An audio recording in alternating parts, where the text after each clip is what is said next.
మధ్యకాలంలో చాలామంది ఏంటంటే ఎక్కువ టైం మొబైల్ చూడటంలోనే ఉంటారు. వాట్సాప్ మెసేజెస్ అది చదువుతూ చాలాసేపు గడుపుతూ ఉంటారు. ఫ్రీ టైం అంటూ లేకుండా ఎప్పుడు వాట్సాప్ మెసేజెస్ చూస్తుంటారు. కొందరు దినమంతాను కంప్యూటర్ మీద పనిచేస్తూ ఉంటారు. దీనివల్ల ఏంటంటే కంట్లో నీరు సరిగ్గా ఉండకుండా కంటి గుట్టు మీద ఉన్న నీరు ఆవిరైపోయి డ్రైనెస్ వచ్చే అవకాశం ఉంటుంది. ఈ డ్రైనెస్ వల్ల వాళ్ళకి ఏంటంటే ఇరిటేషన్ ఉండి వాళ్ళకు పని చేసుకోవడానికి ఇబ్బందికరంగా ఉంటుంది. డ్రైనెస్ వల్ల కన్ను ఇరిటేషన్ ఉండి వాళ్ళకి అంటే వర్క్ చేసుకోవడానికి ఇంట్రెస్ట్ ఉండదు.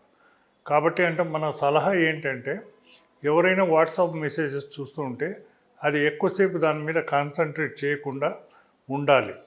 దీనివల్ల మనం కంటిని కాపాడుకొని టైర్డ్నెస్ అంటూ ఉండకుండా ఉంటుంది. కంప్యూటర్ మీద ఎక్కువసేపు పనిచేసే వాళ్ళు తప్పనిసరిగా 1-2 గంటలు పనిచేసిన తర్వాత 5-10 నిమిషాలు రెస్ట్ తీసుకోవడం చాలా అవసరం. రెస్ట్ తీసుకున్నప్పుడు 2 కళ్ళను మూసుకొని ఉంటే వాళ్ళకి రెస్ట్ ఉంటుంది. దీనివల్ల వాళ్ళు తర్వాత పని చేసుకోవడానికి అవకాశం ఉంటుంది. మా ప్రాక్టీస్లో చూసేది ఏంటంటే ఎక్కువ కాలం మనం చెప్పినప్పుడు కూడాను వాళ్ళు రెస్ట్ తీసుకోకుండా పనిచేస్తుంటారు. అట్లాంటి వాళ్ళకి డ్రైనెస్ ఎక్కువగా ఉంటుంది.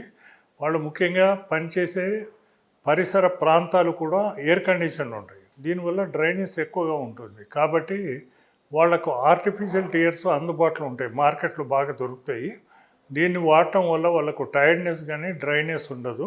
వీళ్ళకి కూడా ఇట్లాంటి వాళ్ళకి మనం చెప్పేది ఏంటంటే ప్రతిరోజు ఒక్క పూట కనీసం ఆకుకూరలు తీసుకుంటే కళ్ళు డ్రైనెస్ ఉండకుండా ఉంటుందని చెప్తూ ఉంటాము.